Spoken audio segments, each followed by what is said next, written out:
Livro Desafiando os Limites da Fé. Autor, Irmão André. Narrado por Valquíria em nosso canal Declarando Vida.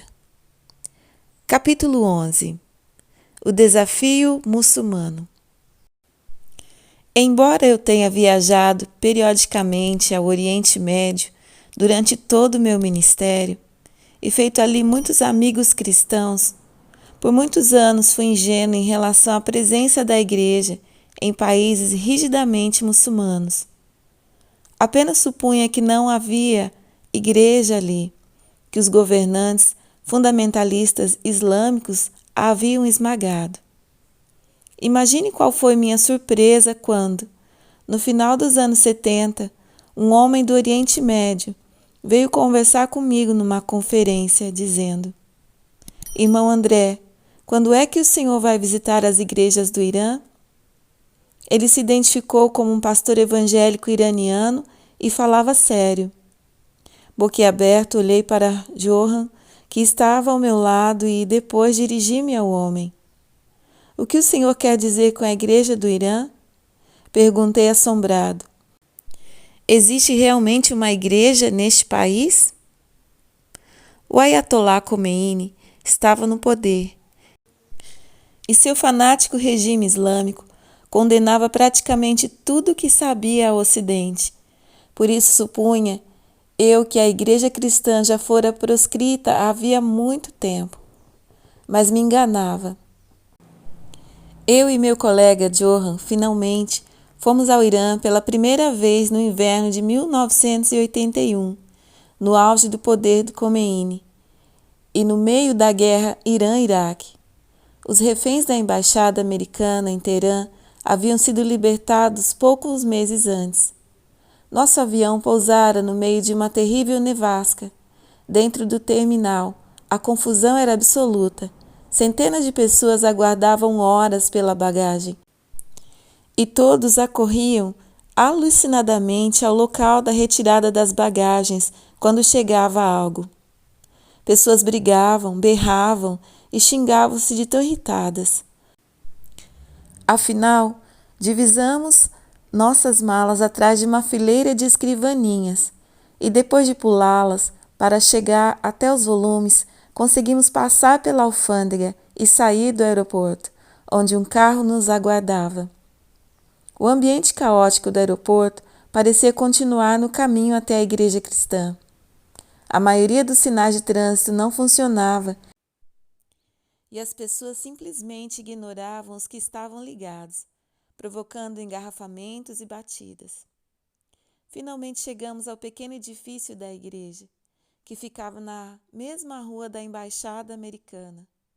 Na frente havia uma grande praça e uma enorme mesquita, onde 1 milhão de muçulmanos se reuniam toda sexta-feira para as orações matinais. Dissemos um ao outro: o que aconteceria se 1 milhão de cristãos se reunissem toda semana para orar em Amsterdã ou Washington?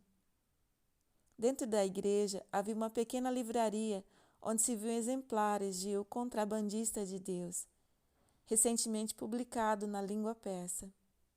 Eu até esperava que os crentes reclamassem sobre a confusão econômica, política e espiritual em que o Ayatollah metera o país. Mas o que ouvi me deixou surpreso. Deus tem sido muito bom para conosco, disseram.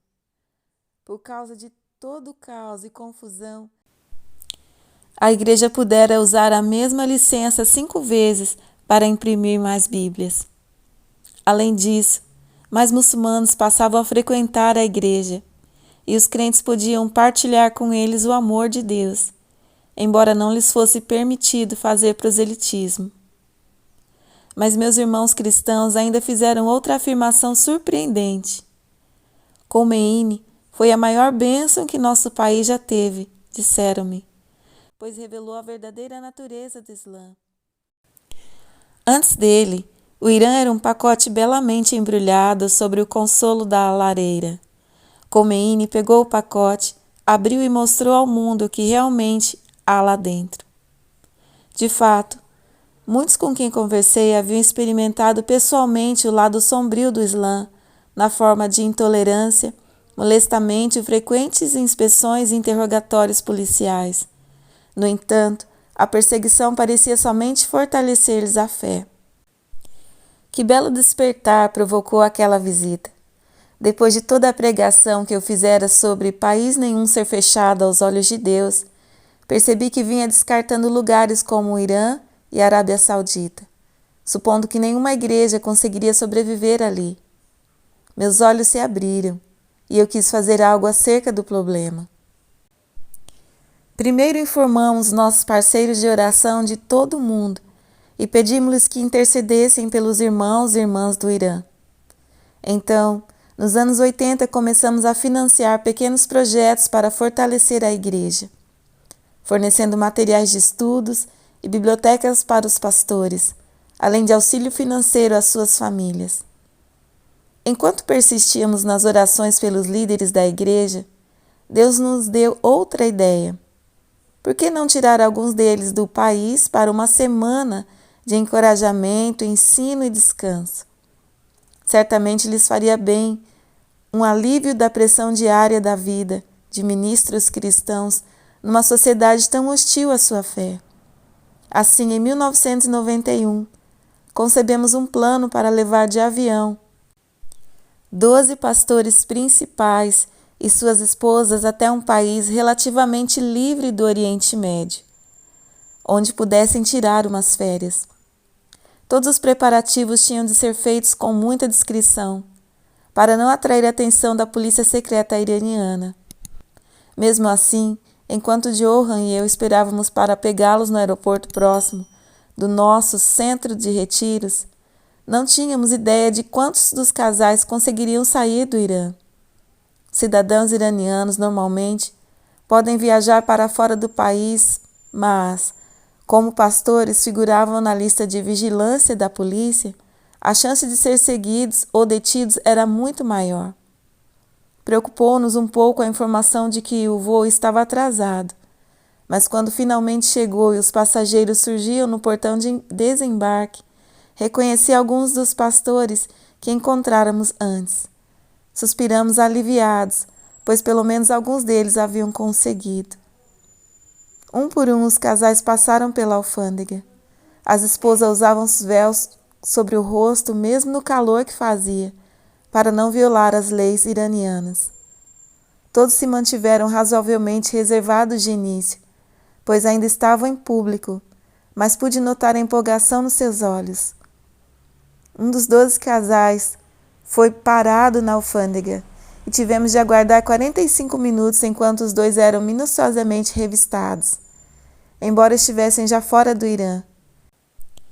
Ainda os inquietava a ideia de que alguém os pudesse ter vigiado no avião. Só quando entramos na van alugada e saímos da área do aeroporto é que os casais puderam finalmente relaxar, como se tivessem contido a respiração durante todo o voo. As mulheres arrancaram os véus e todos riram. Era quase como se tivessem sido libertados da prisão. Passamos juntos uma semana muito agradável. Estar ao lado daqueles cristãos excepcionais e devotados era um tremendo privilégio. Toda manhã, eu e Johan dávamos-lhes encorajamento e lições extraídas das Escrituras, e um pastor iraniano que morava no Ocidente falava também ao grupo. Havia tempo reservado à adoração, à confraternização e ao lazer, nadar ou caminhar pela praia. Durante a semana, vários dos homens nos contaram como era difícil servir como pastor sob a lei islâmica. E, no entanto, quanto era empolgante ver como Deus agia no Irã. Tivemos mais informações sobre Mehdi Djabi, um pastor por quem vínhamos orando e que fora preso, embora jamais formalmente acusado de nada, pelo crime de converter muçulmanos ao cristianismo há cerca de 40 anos. Um dos ministros do grupo contou como fora detido pela polícia, longamente interrogado e depois, à meia-noite, trancafiado num quarto de hotel em Teherã.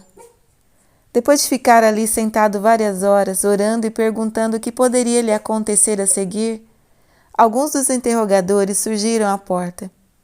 Ele já tentara preparar-se para mais uma rodada de inquisições, mas quando entraram no quarto, seus rostos pareciam mudados.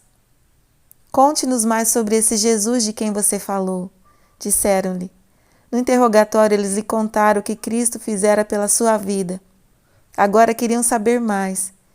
Então ele lhes falou, e naquela mesma noite consagraram suas vidas a Jesus. Outro pastor contou como o Senhor os protegeu durante o terrível terremoto de 1990. Toda a região onde eles moravam ficou destruída, exceto a igreja. Segundo o relato do ministro, em dado momento do tremor, ele viu um anjo sustentando o telhado da igreja. Foi difícil dizer adeus ao final daquela semana, mas também me sentia feliz, pois eles voltavam para casa revigorados e encorajados, além de bem munidos de Bíblias e livros cristãos. As condições das igrejas iranianas pioraram logo depois desse encontro. Pessoas foram presas, o escritório da Sociedade Bíblica foi fechado e vários pastores importantes deixaram o país, embora tenham continuado a trabalhar pelos seus irmãos e irmãs do Irã.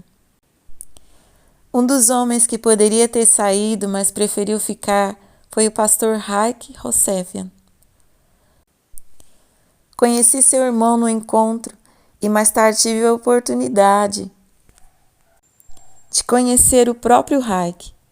Era um líder corajoso e devotado, que não se calou quando o governo iraniano tentou restringir as atividades e liberdades dos cristãos. Também vinha lutando pela libertação do pastor de Bajo. Em dezembro de 1983, tive o privilégio de encontrar-me com Haik no Paquistão, onde nós dois participávamos como palestrantes de uma conferência de pastores. Fiquei extremamente impressionado com o fervor desse irmão, com os desafios que ele lançava. Uma coisa é palestrar sobre perseguição e sofrimento com base num conhecimento livresco. Outra bem diferente é ensinar a partir da experiência pessoal. Tendo várias vezes escapado por pouco da morte, sempre por causa da fé, Haik era um legítimo representante da igreja sofredora do Irã. Embora tenhamos passado pouco tempo juntos, senti-me muito ligado a ele em espírito. Quando nos despedimos no final do seminário, ele me olhou bem nos olhos, apertou firmemente a minha mão e disse: "Quando eles me matarem, será por eu ter falado, não por ter me calado."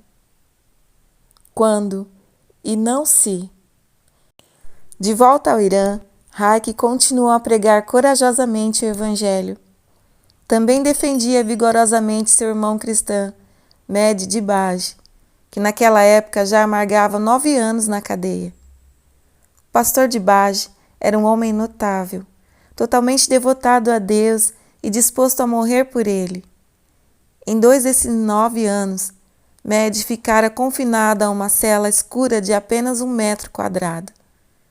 Porém, nesse tempo se aproximou tanto de Deus que quando mais tarde foi transferido para uma cela comum com outros prisioneiros, pediu para voltar ao seu solitário cubículo. Ali, dizia o pastor, ele não seria ridicularizado e poderia ficar ininterruptamente a sós com Deus. No mesmo mês em que me encontrei com Haik, o governo iraniano decidiu formalmente acusar Mehdi do crime de apostasia, que acarretava a pena de morte. Foi-lhe permitido defender-se num tribunal, mas ele preferiu apresentar um testemunho profundamente comovente da sua fé em Jesus Cristo. Eis que um pequeno trecho da sua defesa. Eles me dizem, volte, à fé islâmica. Mas dos braços do meu Deus, para quem poderia voltar? Será certo aceitar o que as pessoas dizem em vez de obedecer à palavra de Deus? Já faz 45 anos que convivo com Deus dos milagres, e sua bondade para comigo é como uma sombra. Muito devo a Ele, por seu amor e zelo paternal. Ele é o nosso Salvador e o Filho de Deus.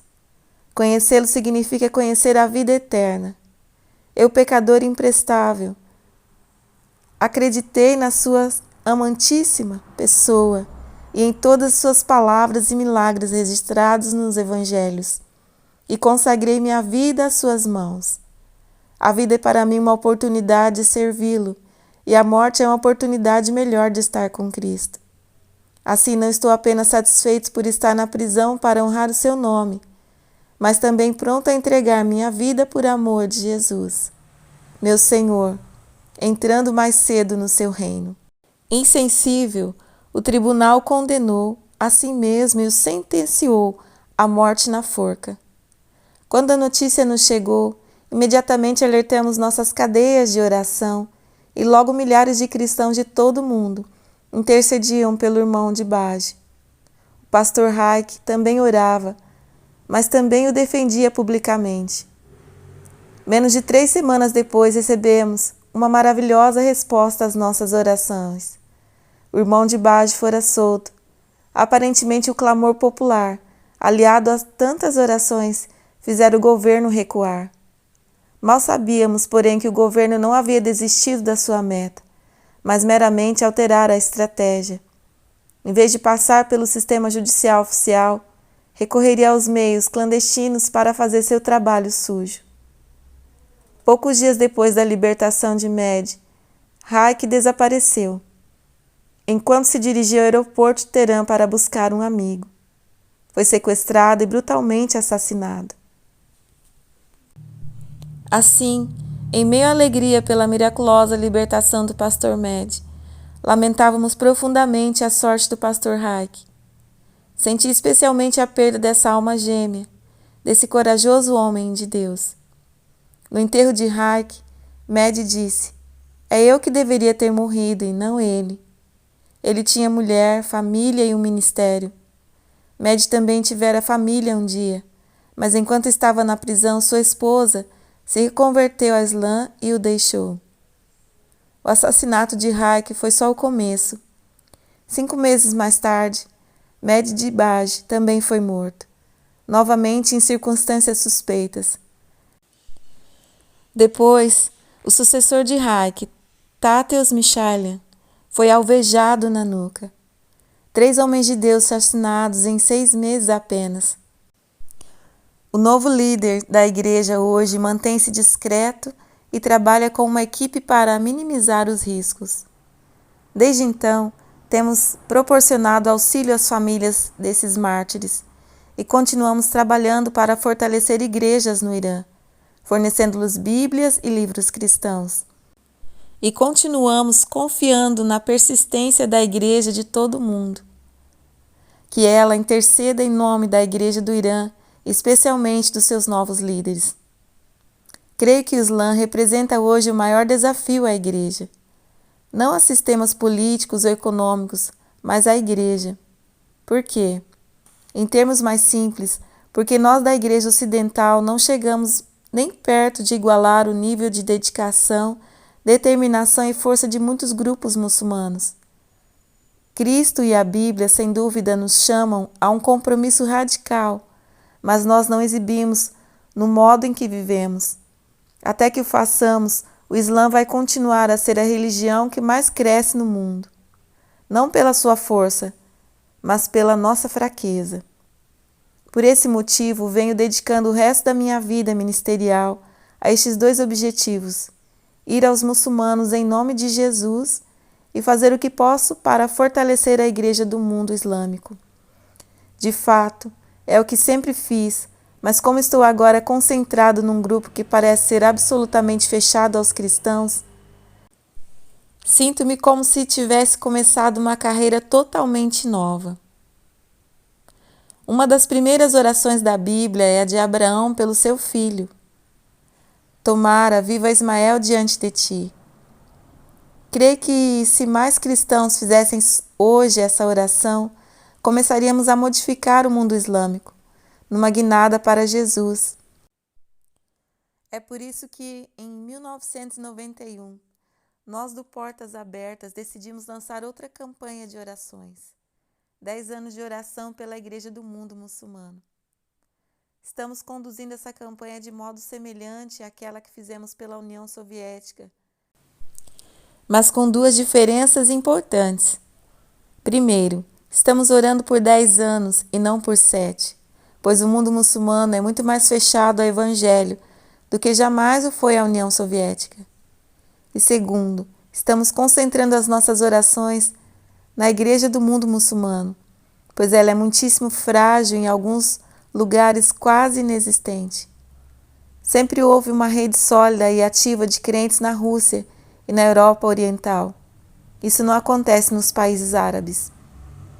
Há outro obstáculo importante a superar, se pretendemos de fato atingir os muçulmanos. Precisamos esquecer para sempre a ideia de que eles são nossos inimigos.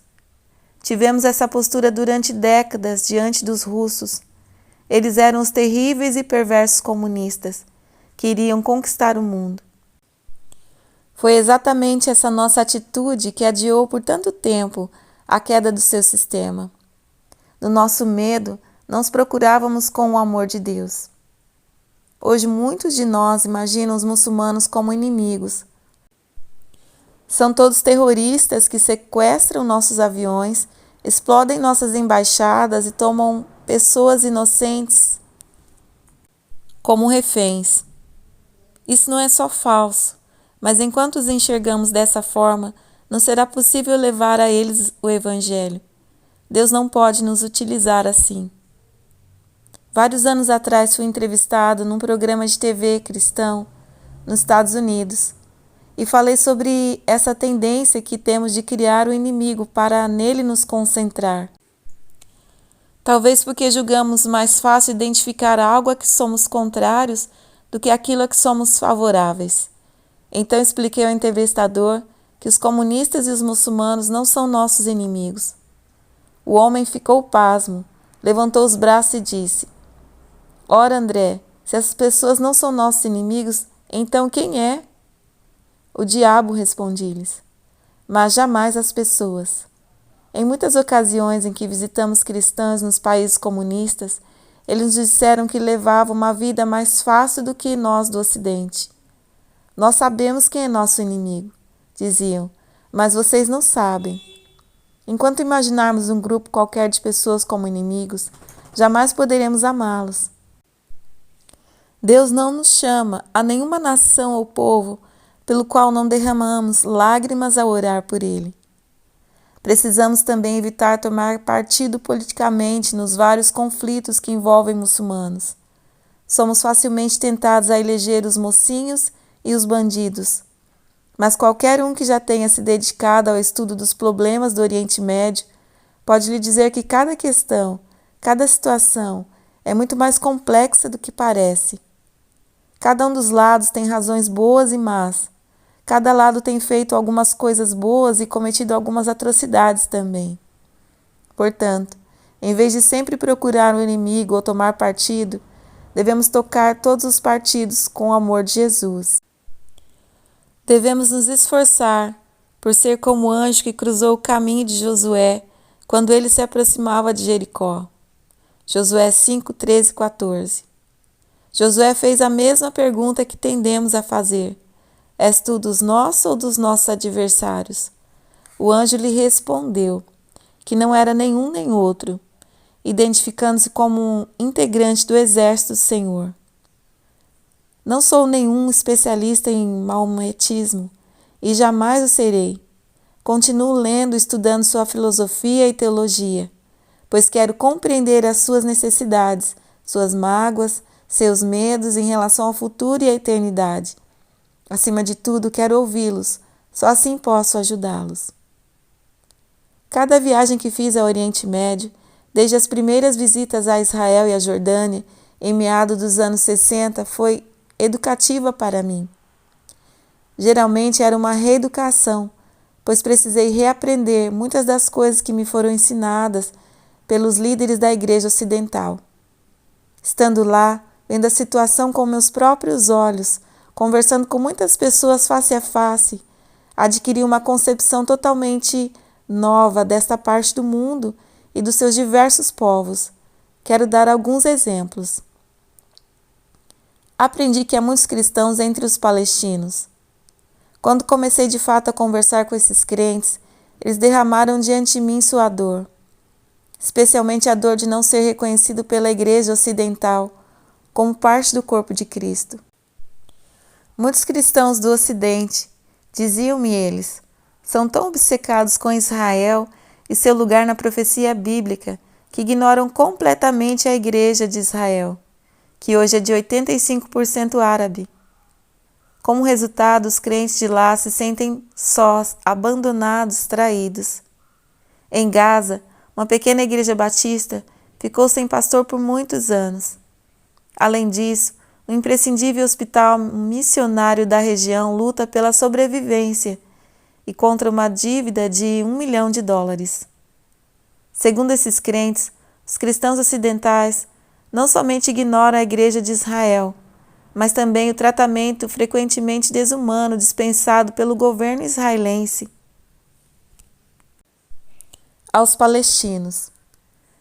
Parece sempre haver uma copiosa simpatia por Israel, e com razão, quando essa nação é vítima de um ataque terrorista, mas aos atos brutais de Israel contra os palestinos tendem a ser desculpados ou despercebidos.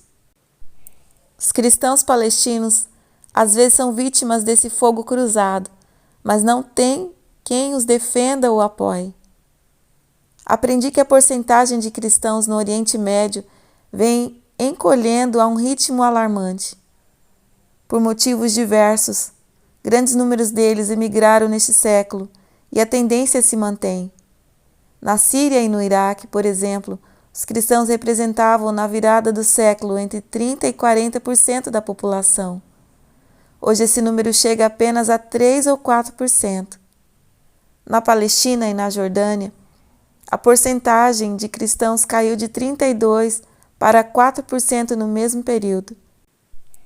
Em Israel, os cristãos perfazem somente 1,8%, segundo os bispos anglicanos com quem conversei.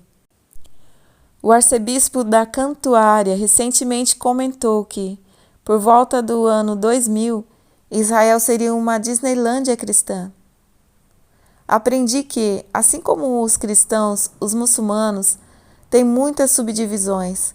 Há muitos grupos e seitas islâmicas e eles discordam e brigam entre si como católicos e protestantes brigaram ao longo dos séculos.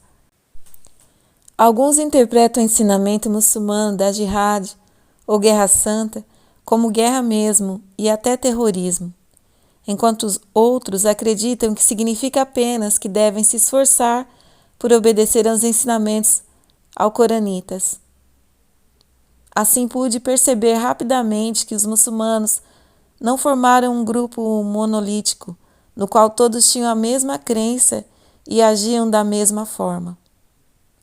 Uma coisa que de fato notei, porém, é que os muçulmanos, em geral, exibem um nível muito maior de dedicação do que a maioria dos cristãos que conheço. Especialmente entre os grupos fundamentalistas, tenho notado incrível zelo e dedicação. Algumas semanas depois da explosão do ônibus em Tel Aviv, um líder do grupo radical Hamas, que reclamou a autoria do atentado, louvou o terrorista suicida, que proclamara ao mundo: nosso amor pela morte é maior do que o amor de vocês pela vida. A cobertura televisiva do conflito do Oriente Médio inevitavelmente mostra uma cena de meninos muçulmanos gritando e atirando pedras. O que as reportagens não mencionam é que os grupos organizados desses meninos são compostos de indivíduos cuidadosamente selecionados com base na intensidade do seu fervor religioso. Só podem participar aqueles que vivem segundo as palavras do Alcorão, que fazem sempre suas orações na mesquita, que permanecem sexualmente puros e que não usam drogas nem álcool. Além disso, antes de serem selecionados, eles tiveram de expressar o desejo de morrer por Alá, preparando também seus pais para essa possibilidade. Certo adolescente, depois de saber do massacre de muçulmanos numa mesquita de Hebron, disse: se eu soubesse que outro massacre aconteceria amanhã, certamente estaria lá. Como é que nós cristãos podemos igualar esse tipo de dedicação? Não podemos. Ou mais corretamente, não iremos.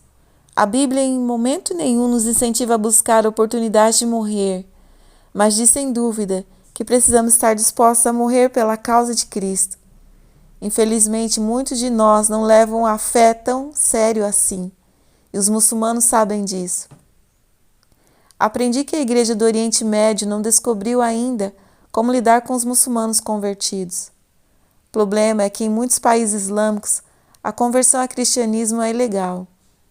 Os muçulmanos que aceitam a Cristo podem ser expulsos da família, podem perder suas esposas e filhos, podem ser presos ou até executados.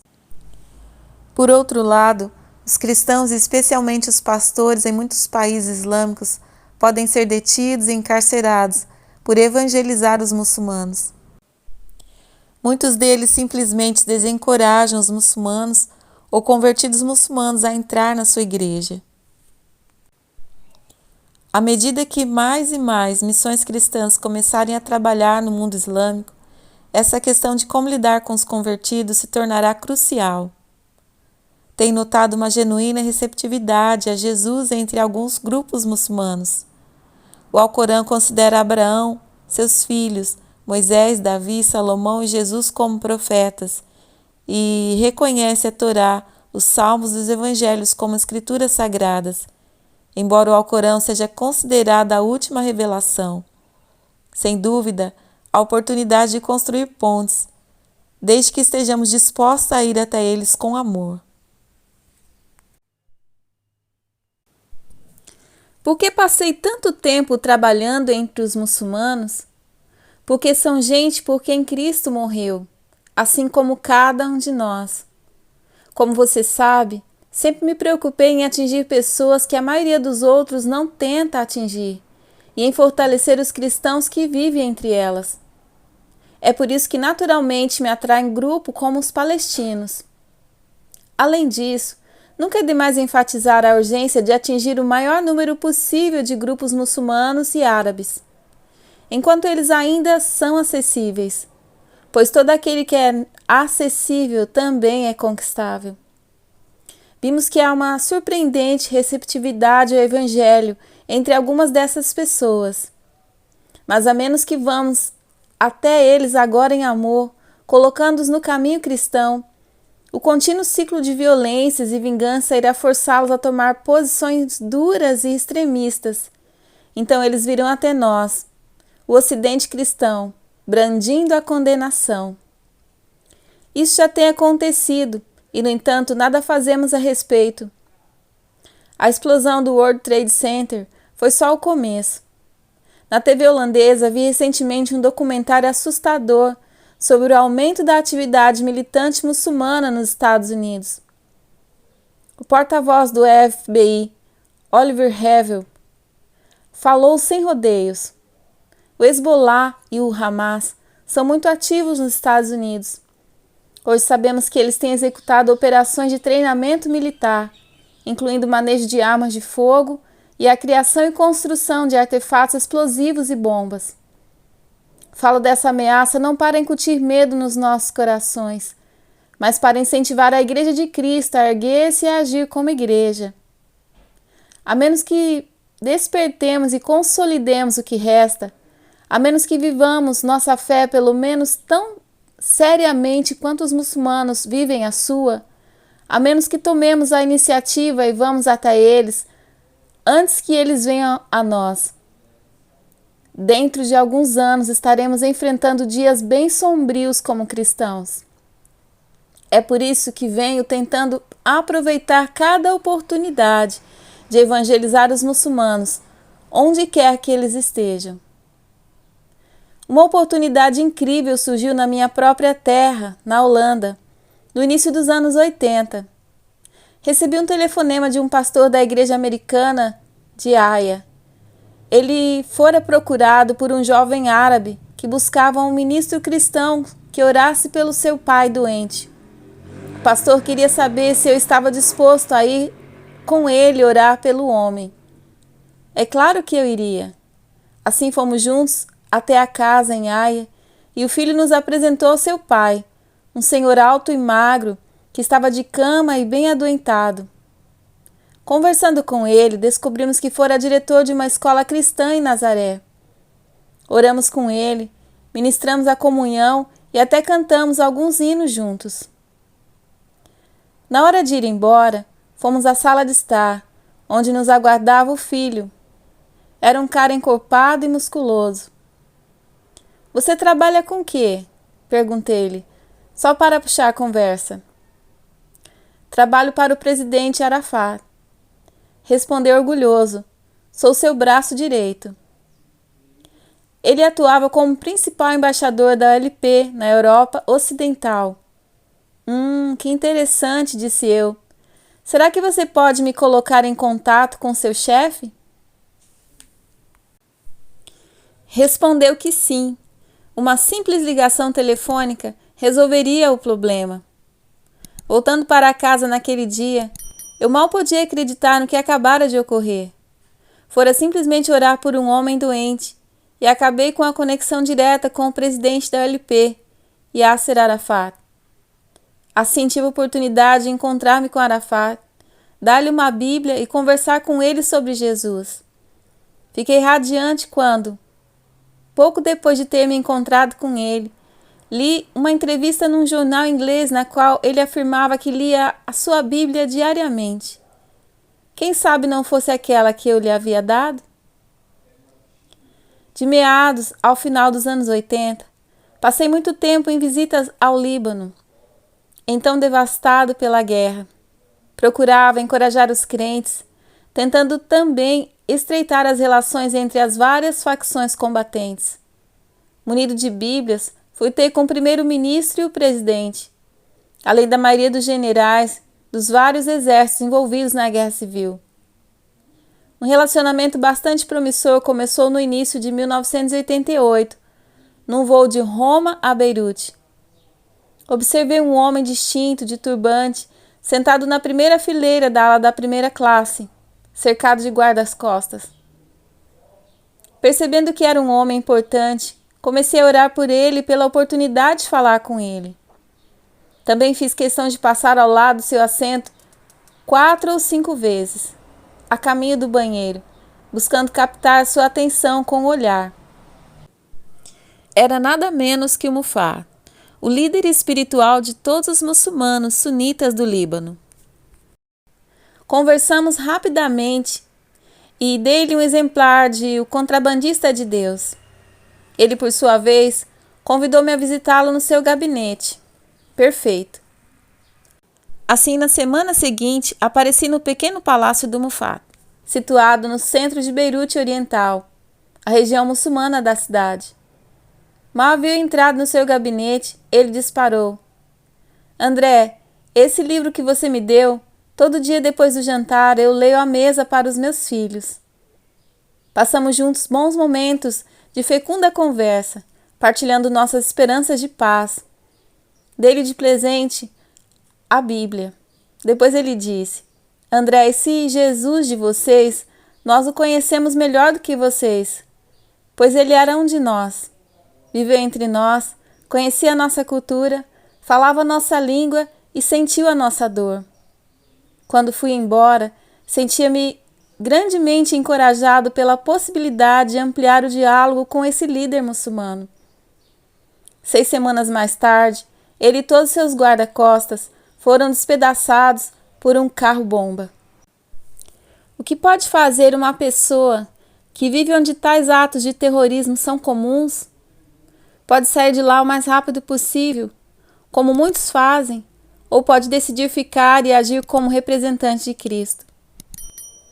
Lucien Akkad, diretor da Sociedade Bíblica do Oriente Médio, sediada em Beirute, é um desses cristãos corajosos que jamais fugiram. Ele e sua família moram num modesto apartamento sobre um morro, com uma bela vista de Beirute. No pior período da Guerra Civil, o apartamento foi quase destruído várias vezes por obuses que atingiram as janelas e a sala de estar.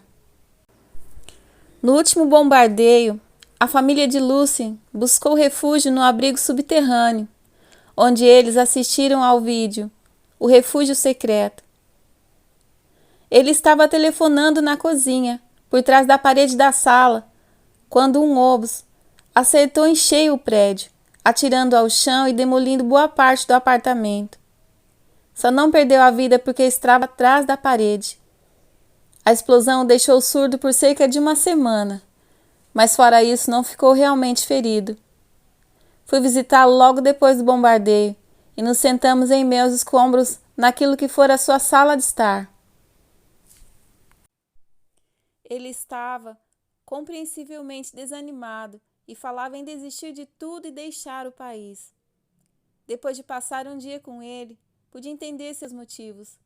Sem um ioiô, correndo ao porão com a família, onde cantávamos e líamos juntos até o término do bombardeio. Depois subíamos novamente as escadas até o que sobrava do apartamento. O porão era mais ou menos do tamanho de um apartamento e tinha de abrigar todas as pessoas do edifício. Não havia emissora de televisão, mas um gerador possibilitava que assistissem a filmes em vídeo. Lucien, falei finalmente, você já viu uma aranha tecendo uma intricada teia? Quando ela termina, é uma bela obra de arte. Mas o que faz a aranha se a teia é destruída? No minuto seguinte, ela já está tecendo outra. E é isso que você tem de fazer agora. Tem de reconstruir. De algum modo, ele encontrou forças para juntar os cacos e começar de novo. Até hoje ele mora ali. Não acho que ele tenha sido encorajado tanto pelo que eu disse, quanto pela minha disposição de ir até lá e simplesmente ficar com ele naquele abrigo. Embora a maioria das minhas viagens recentes tenha sido ao Oriente Médio, também visitei outros países muçulmanos. Em geral, encontro um grupo de crentes pequeno e muito carente de encorajamento, mas também muito vivo. Inevitavelmente, os líderes da igreja me dizem coisas que jamais ouvi antes sobre o modo como Deus age no seu país. A situação no Irã, por exemplo, continua bem tensa, e por causa do crescimento do fundamentalismo islâmico, do radicalismo e da polarização, creio que as coisas só tendem a se agravar. O diabo agora mesmo está trabalhando duro ali para exterminar a igreja. E a igreja está aprendendo a dominar o medo e crescer em coragem e confiança. Talvez por causa de todo o sofrimento que o país padeceu, o Irã será um dos primeiros países a colher os benefícios do Evangelho. O Paquistão é outro país onde a lei islâmica tornou-se a lei do Estado. Tudo começou lentamente, alguns anos atrás, mas o sistema judicial baseado no Alcorão veio se fortalecendo cada vez mais, e hoje as restrições são muito mais duras. O fundamentalismo avança sobre cada aspecto da sociedade, e as rígidas leis islâmicas são abertamente discriminatórias contra os cristãos. Veja o caso, por exemplo, do cristão paquistanês Gul Masih, que foi preso no Paquistão sob espúrias acusações de blasfemar o profeta. Ou o caso de um menino de 12 anos, Salamat Masih, que não é um parente do primeiro, que foi condenado por escrever blasfêmias na parede da mesquita, embora não soubesse ler nem escrever.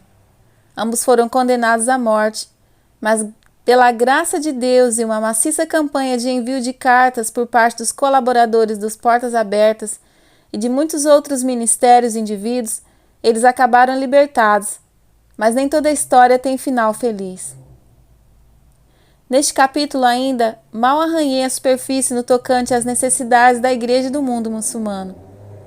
Nem falei sobre países muçulmanos como o Egito e a Indonésia, onde existe uma enorme contingente de cristãos.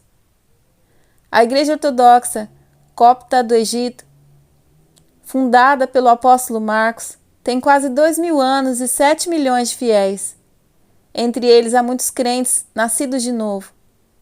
E nas muitas ilhas da Indonésia, o crescimento explosivo da igreja nos últimos 30 anos fez subir o número de crentes evangélicos a mais de 13 milhões.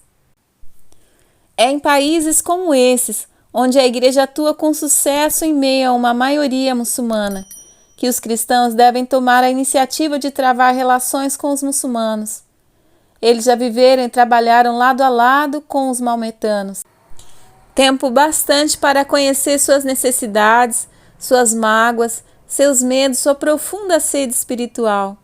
Conhecem a língua e a cultura. Têm mais condições de construir pontes e partilhar o amor de Cristo do que qualquer grupo missionário. É por isso que concentramos nossa campanha de 10 anos de orações na Igreja do Mundo Islâmico. A verdade é que todos precisamos encarar de frente o crescimento do Islã na Ásia, na Europa, na África, nos Estados Unidos. Sua força e influência certamente crescerá nos anos vindouros.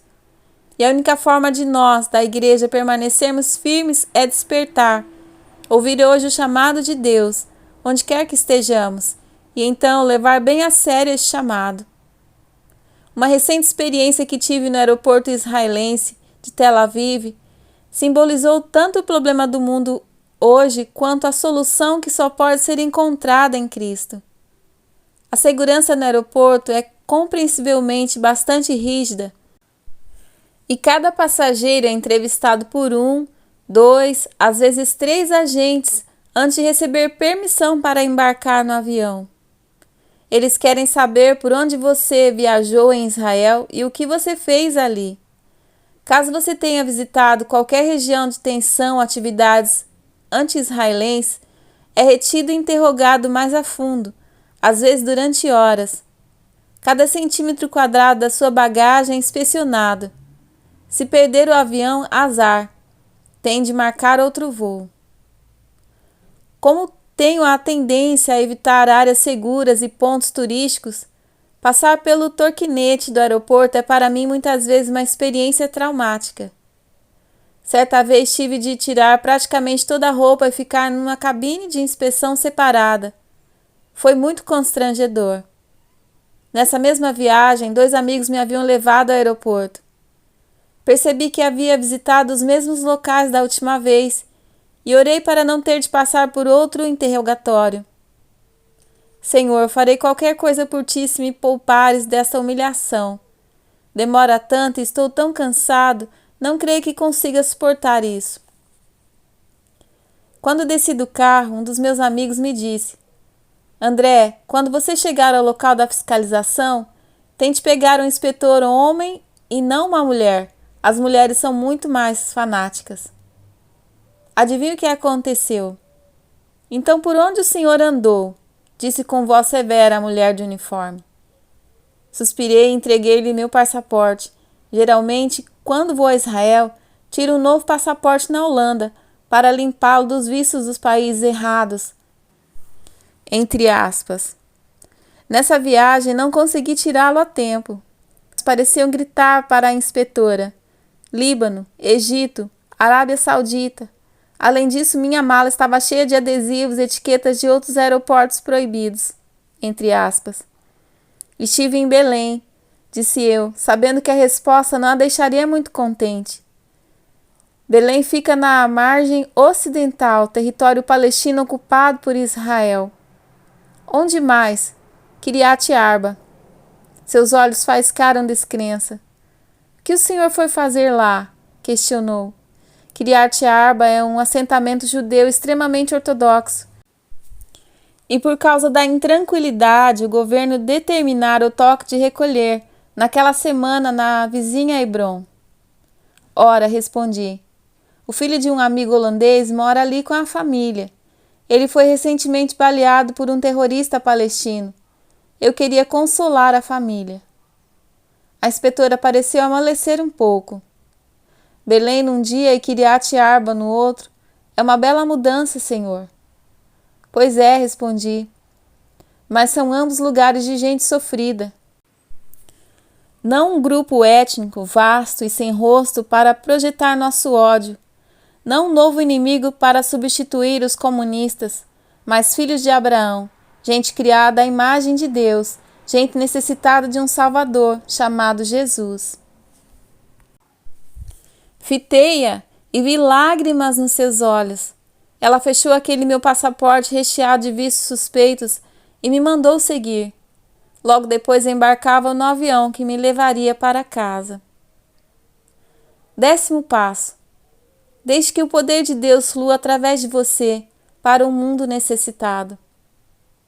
No final dos anos 80, conversei com um jovem missionário americano em Chipre sobre as necessidades do Oriente Médio. Qual a solução para todo esse conflito? Perguntei-lhe. A evangelização do poder, respondeu. Senti grande desalento, não porque eu não creio na evangelização do poder, termo cunhado por alguns cristãos para definir os miraculosos acompanhamentos da evangelização, mas porque a verdadeira evangelização do poder exige mais. Por evangelização do poder, quero dizer o poder de Deus na vida de uma pessoa totalmente dependente dele. Não é o ponto de partida, mas o resultado, a culminância de anos de planejamento, oração, presença e assim por diante. E não é tanto algo que possuímos ou alcançamos, mas algo que espelhamos. Os outros veem o poder de Deus manifestado por meio de nós. Vou citar uma última vez a história de José, pois sua incrível trajetória verdadeiramente encarna todos os 10 passos. Depois de José ter proclamado a verdade de Deus a Faraó, interpretado seus sonhos, o rei do Egito respondeu com uma afirmação surpreendente. Acharíamos porventura homem como este, em quem há o Espírito de Deus? Visto que Deus te fez saber tudo isto, ninguém é tão ajuizado e sábio como tu. Gênesis 41, 38 e 39. Faraó reconheceu o poder de Deus em José. Suas palavras assumem importância ainda maior quando consideramos que os faraós eram eles mesmos tidos como deuses enquanto no poder. E porque ele viu esse poder divino, concedeu então a José o poder terreno sobre todo o Egito, abaixo apenas do próprio faraó. Deu a José seu anel de sinete, fê-lo vestir finas vestes, pôs-lhe no pescoço um colar de ouro, deu-lhe uma excelente carruagem e até a sua filha por sua esposa. Gênesis 41, 40 a 45. Como cristãos que seguem os passos que esbocei neste livro, devemos nos preocupar não tanto com os cargos ou as ciladas do poder, mas sim com a administração do poder e a influência que podemos exercer a favor dos mais elevados desígnios de Deus. Em dado momento da sua trajetória, José percebeu que Deus o havia elevado ao Egito para um propósito especial, conservar a vida. Gênesis 45, 5. Tenho certeza de que ele não sabia a princípio que propósito era esse, ou como seria alcançado, mas obedecendo fielmente a Deus, aproveitando cada oportunidade de anunciá-lo aos outros e, na prática, executando os passos que descrevi neste livro, o propósito de Deus foi se tornando cada vez mais claro para ele. Onde estão Josés nas cortes do mundo atual? É a percepção que Deus nos está usando como parte de um plano muito maior do que nossas vidas, que nos faz avançar ao estágio de poder da evangelização.